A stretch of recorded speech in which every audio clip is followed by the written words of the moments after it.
si vous êtes intéressé par être inclus, par exemple, dans ces programmes de recherche, si vous avez des patients à adresser, ça témoigne quand même de l'évolution de la psychiatrie, donc des nouvelles approches thérapeutiques et diagnostiques pour améliorer quand même la prise en charge.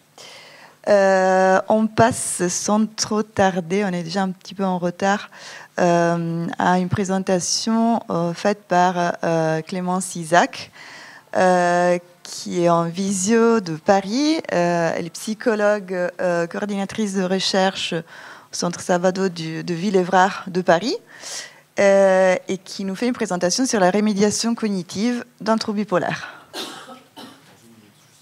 Dans 1 minute. Oui, dans 1 minute.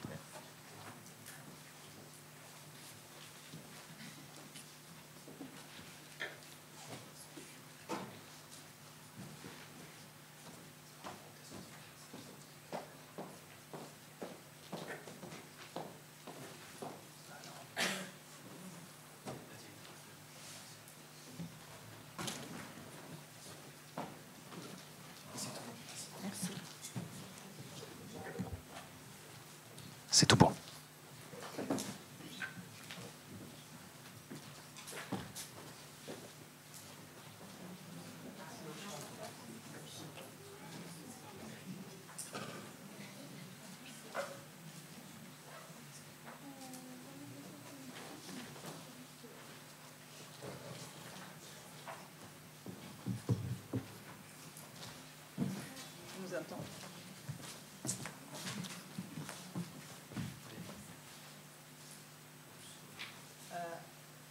Tu nous entends? Oui, là je vous entends bien. Okay. Oui. Est-ce que c'est bon? Vous m'entendez bien? Ouais. Oui. D'accord. Très bien. Moyennement. Ah. On peut mettre en écran.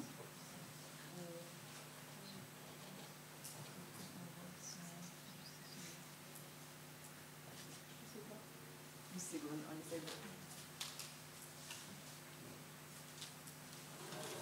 Ok. Je pense que c'est bon. Dites-moi quand je peux commencer. C'est tout bon. Merci. Bon, parfait. Très bien. Eh bien, merci beaucoup. Tout d'abord, merci au comité d'organisation de cette journée pour m'avoir invité à parler d'un sujet qui me tient à cœur, qui est donc la remédiation cognitive au profit des personnes qui vivent avec un trouble bipolaire, ce qui a été notamment le sujet de ma thèse. Comme vous l'avez dit, je suis psychologue au Centre Salvador, qui est un centre ressources pour les prises en charge familiales qui est situé en Île-de-France, à Bondy. Et je suis aussi membre associé du laboratoire psychopathologie et processus de changement de l'université Paris 8. Je pense que vous voyez bien maintenant mon diaporama. Pas du tout. Non. Alors, normalement, j'ai lancé... Ah, attendez, c'est de mon côté, pardon. Excusez-moi. Là, vous devez voir mon diaporama. Oui. Parfait. Très bien.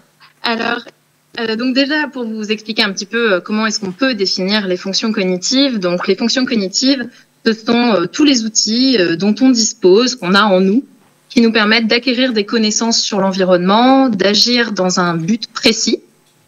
Donc, dans le langage courant, il y a un certain nombre de fonctions cognitives qu'on connaît. On parle de mémoire, de concentration, de capacité à planifier, à raisonner, à reconnaître les émotions des autres personnes sur leur visage, par exemple. Mais il existe plein de fonctions cognitives différentes.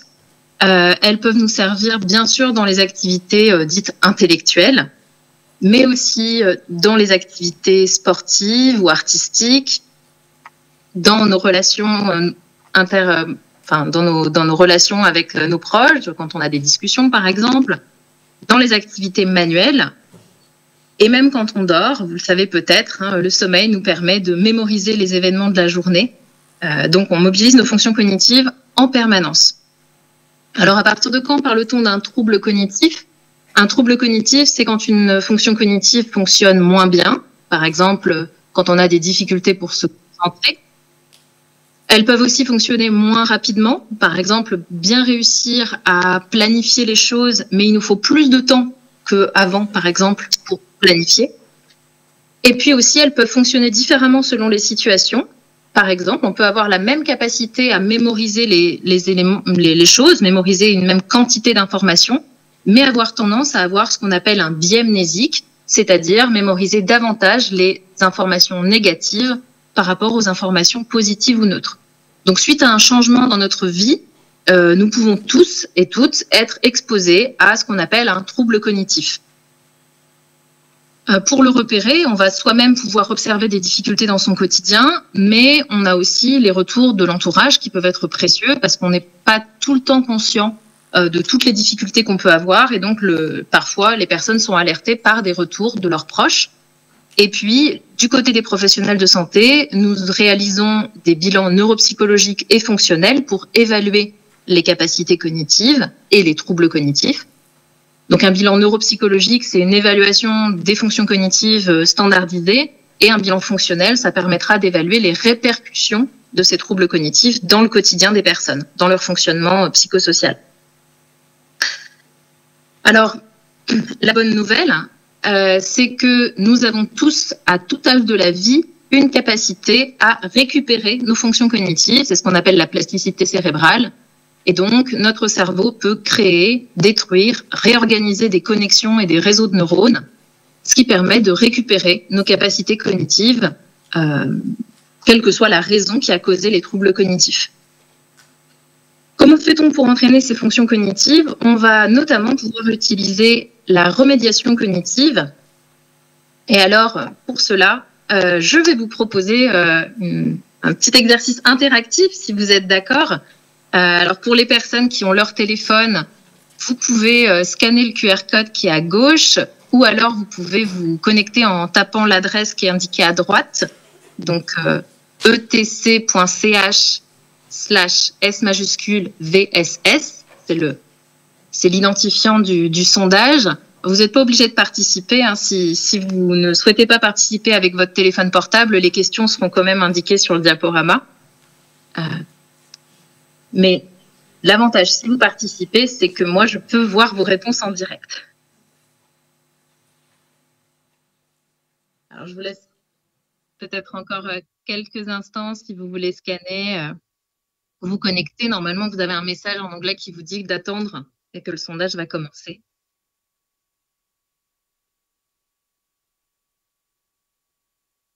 Si ça va pour tout le monde, je vais vous proposer donc d'expérimenter ce que c'est que la remédiation cognitive sur un temps très restreint et dans un cadre qui n'est pas du tout un cadre thérapeutique. Alors, donc en remédiation cognitive, on va travailler à l'entraînement des différentes fonctions cognitives, notamment de la mémoire. Et moi, je vais vous proposer un exercice de mémoire. Je vais vous proposer de retenir l'image qui s'affiche sur votre droite. Alors, vous voyez, en remédiation cognitive, on commence toujours par des exercices qui sont relativement simples, donc avec un nombre d'éléments limité.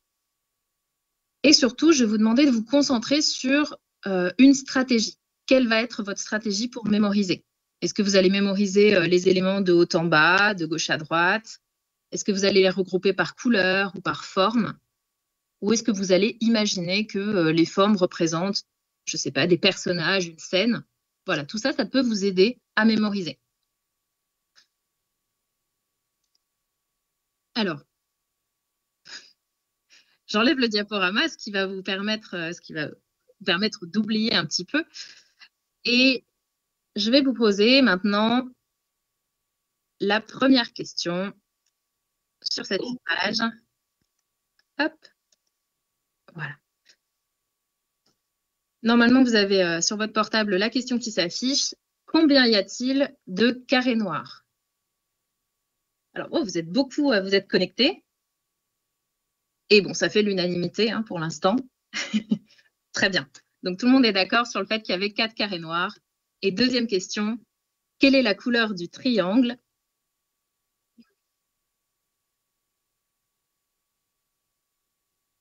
Alors, entre gris, blanc ou rouge. Ah, ça n'apparaît pas, pardon? Tout à fait. Normalement, ça devrait apparaître. Excusez-moi, c'est de mon côté. Ah, et là, c'est un petit peu plus partagé.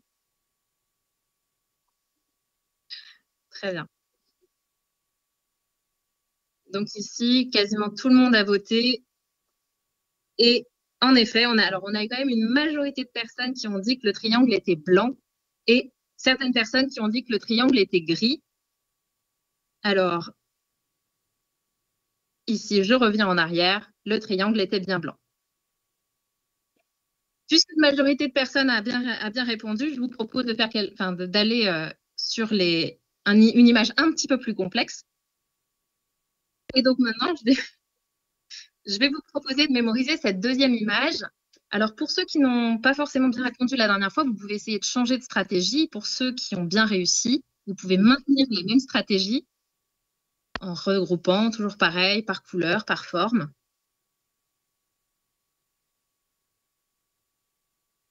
En remédiation cognitive, on serait plusieurs séances plus loin. Ça met beaucoup de temps pour arriver jusque-là. Et encore une fois, je vais enlever le diaporama pour... Alors, c'est rapide pour mémoriser.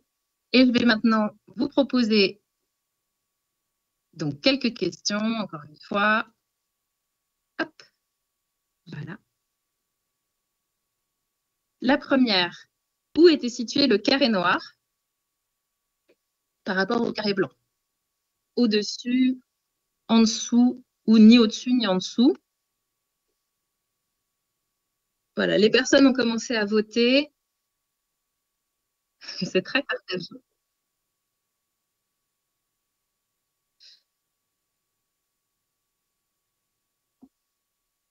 Ok.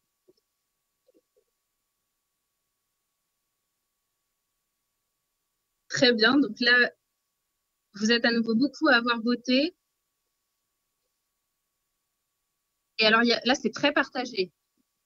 Je vous donnerai la réponse après. Et la question numéro 2, combien de formes étaient soit noires, soit grises? Donc, il faut que vous fassiez la somme des formes qui étaient remplies en noir ou en gris. Quand on fait la somme des formes qui étaient remplies en noir ou en gris, est-ce qu'il y en avait 2, 4 ou 6?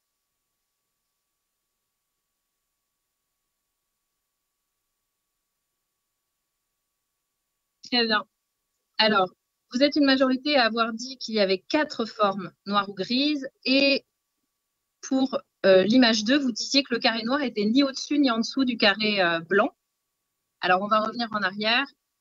Ici, si vous regardez la superposition, c'était subtil, mais le carré blanc était au-dessus du carré noir dans la superposition. Et il y avait bien 4 formes noires ou grises. Très bien. Alors, on a peu de temps. Alors oui, la question était peut-être un peu Si on avait plus de temps, je vous aurais proposé une figure comme ça. Mais puisqu'on a une demi-heure, je vais être sympa, je vais m'arrêter là et je vais simplement vous proposer une troisième image. Et là, vous voyez la différence, c'est que c'est une image beaucoup plus en lien avec la vie quotidienne. En remédiation cognitive, ensuite, on fait mémoriser des images qui sont comme ça, plus proches de la vie quotidienne. Ça peut plus ressembler au fait, par exemple, de se rappeler d'une scène qu'on a vécue dans sa vie. Donc, je vais vous laisser encore quelques instants pour mémoriser ce tableau d'Édouard Manet, Le chemin de fer. Et je vais vous laisser peu de temps, je suis désolée. Et on va passer à la troisième série de questions. Alors, la petite fille, est-ce qu'elle tenait les mains de sa mère, la main de sa mère? Est-ce qu'elle avait les mains derrière le dos ou est-ce qu'elle s'accrochait au barreau?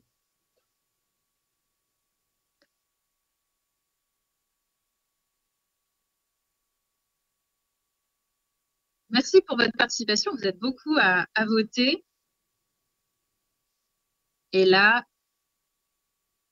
une majorité d'entre vous est d'accord pour dire que la petite fille s'accrochait au barreau. C'était bien ça la bonne réponse. Et ensuite, on passe à la dernière question, plus compliquée. Est-ce que la femme avait sur ses genoux un chat et un livre ouvert, un chat et un livre fermé, un chien et un livre ouvert ou un chien et un livre fermé. Fermé ouvert.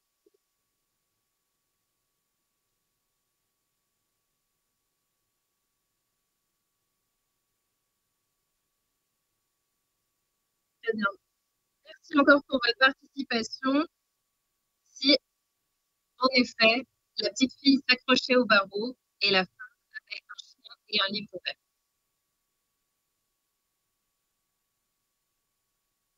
Alors, j'espère que, j'espère que ce petit exercice vous a permis de comprendre un petit peu l'essence de la remédiation cognitive, c'est-à-dire que on va proposer des exercices qui sont de plus en plus difficiles. L'idée, c'est que on va, en tant que thérapeute, accompagner la personne pour développer des stratégies pour essayer de mieux mémoriser, mieux se concentrer, mieux planifier, etc. On va faire ça sur plusieurs séances et l'idée, c'est de toujours proposer un niveau de difficulté qui va permettre à la personne de s'entraîner. Donc, il faut qu'il y ait un petit peu de challenge. Là, par exemple, peut-être que la première image, pour la plupart d'entre vous, c'était trop simple, mais on ne va pas non plus aller sur des choses compliquées trop vite. Alors, je vais reprendre le diaporama pour vous expliquer donc un peu plus formellement ce que c'est que la remédiation cognitive. Donc, c'est un entraînement des fonctions cognitives qui permet aussi de développer surtout des stratégies de résolution de problèmes par le biais d'exercices de difficultés croissantes, comme vous avez pu l'expérimenter. Donc l'idée, c'est de s'entraîner, mais surtout de développer des stratégies qui vont servir dans la vie réelle. Ça a été développé dès les années 40 pour les personnes victimes d'une lésion cérébrale et ça a été adapté en psychiatrie beaucoup plus tard. Parce qu'on a observé qu'il y avait une corrélation beaucoup plus forte entre le fonctionnement des personnes dans leur vie de tous les jours et leurs capacités cognitives qu'entre le fonctionnement des personnes et les symptômes cliniques de la maladie. L'étude dont je parle ici a été faite avec des personnes qui vivent avec une schizophrénie et donc on s'est rendu compte que pour aider les personnes dans leur fonctionnement au quotidien, c'était vraiment fondamental de leur permettre d'améliorer leurs capacités cognitives quand il y avait un trouble cognitif. La remédiation cognitive, elle va cibler l'amélioration des fonctions cognitives, bien sûr, mais surtout la rémission fonctionnelle. Les personnes puissent réussir à faire plus de choses dans leur quotidien, ce qu'elles souhaitent faire. Tout ça avec pour objectif final d'aller vers un rétablissement personnel, c'est-à-dire que les personnes puissent retrouver de l'espoir, de l'autonomie, un sens dans leur vie en construisant une vie satisfaisante. Il existe différentes modalités à la remédiation cognitive. Elle peut être faite en individuel ou en groupe et elle peut être faite avec des exercices sur papier ou alors sur ordinateur. Aujourd'hui, on commence à avoir des données sur la remédiation cognitive assez solides. Notamment, les dernières grandes études montrent qu'il y aurait une efficacité sur la cognition dans son ensemble, sur le fonctionnement et que les résultats se maintiendraient à minima à moyen terme.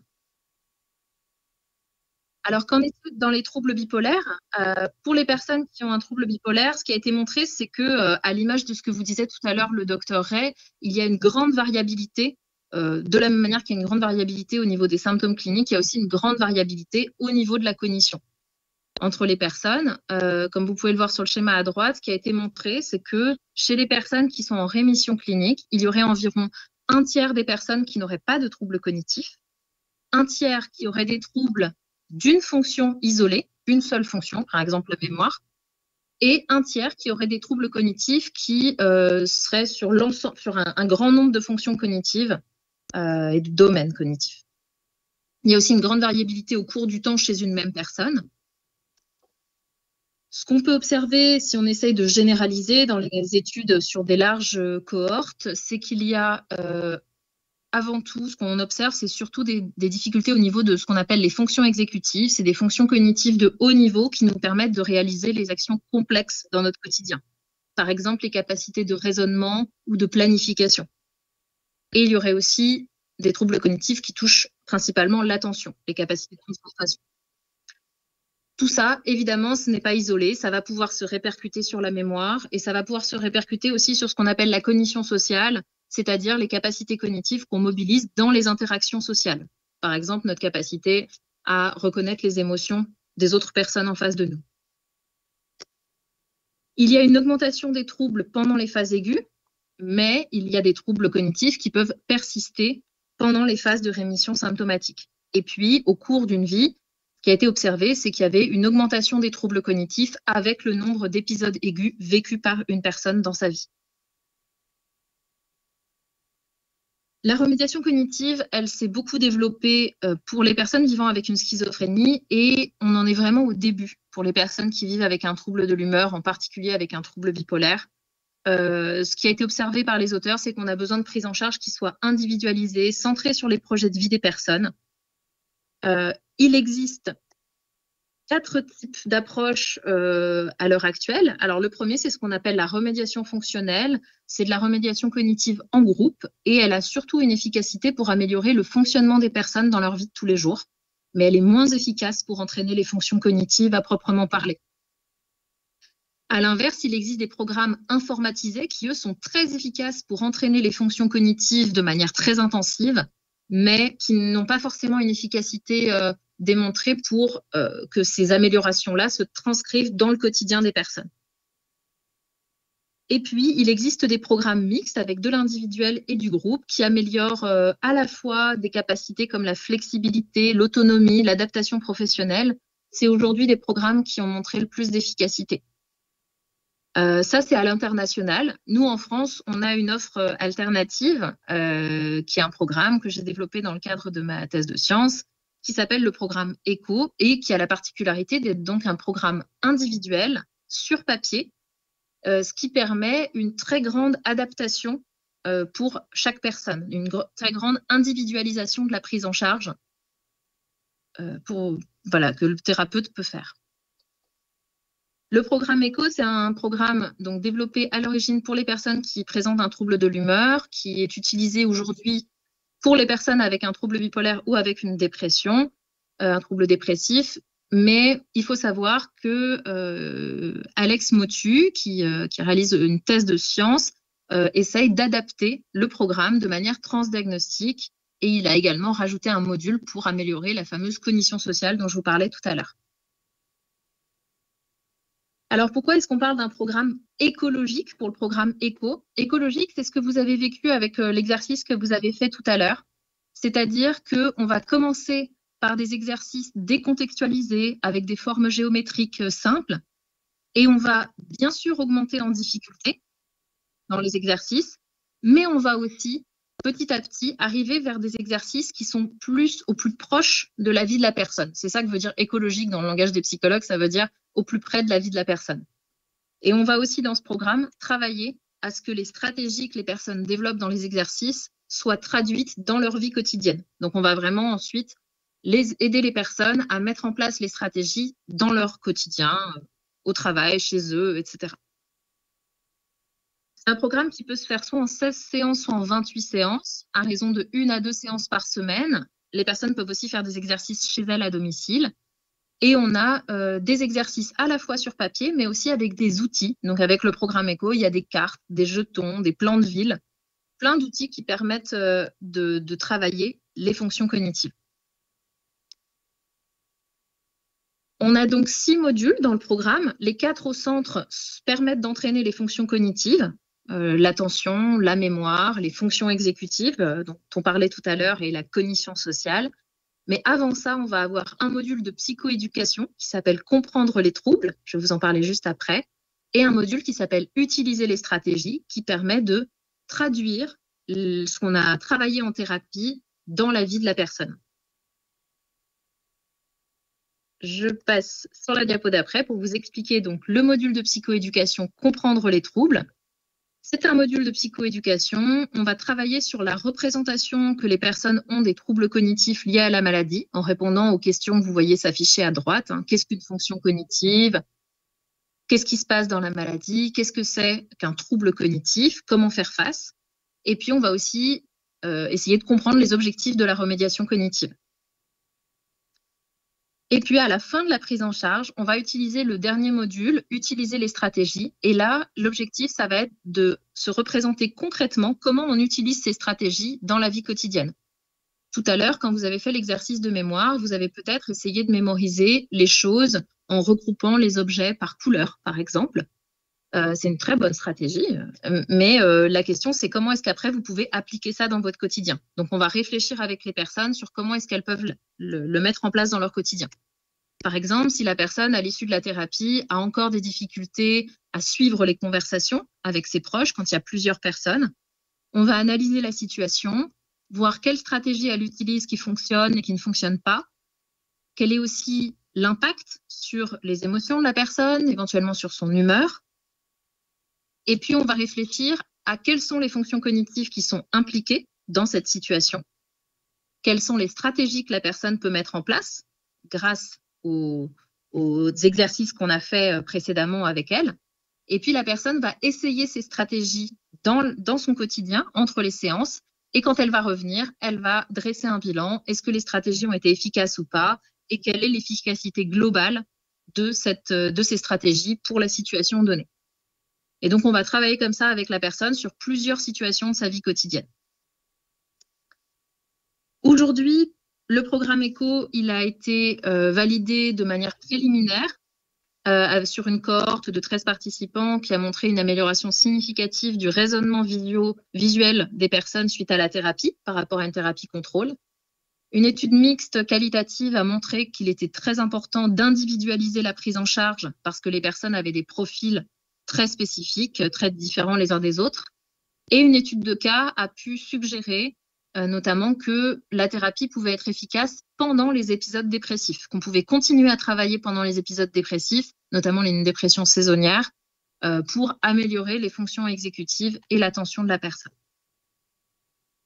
Aujourd'hui, il y a plus d'une centaine de soignants qui ont été formés au programme via des formations hospitalières, via un DU de réhabilitation psychosociale qui a lieu à Paris 13, dans l'Est parisien. Et donc, aujourd'hui, l'activité clinique d'ECHO continue et on a des retours cliniques qui sont très encourageants. Mais bien sûr, il est nécessaire de valider le programme à grande échelle. Donc, le prochain objectif, c'est de réaliser une étude à grande échelle pour valider le programme. Voilà, ce qu'on espère prochainement. Je vous remercie pour votre attention. Je vous laisse avec la dernière diapositive qui a mes coordonnées si vous souhaitez par la suite me poser des questions. Mais je suis aussi disponible si vous en avez tout de suite. Merci de votre attention.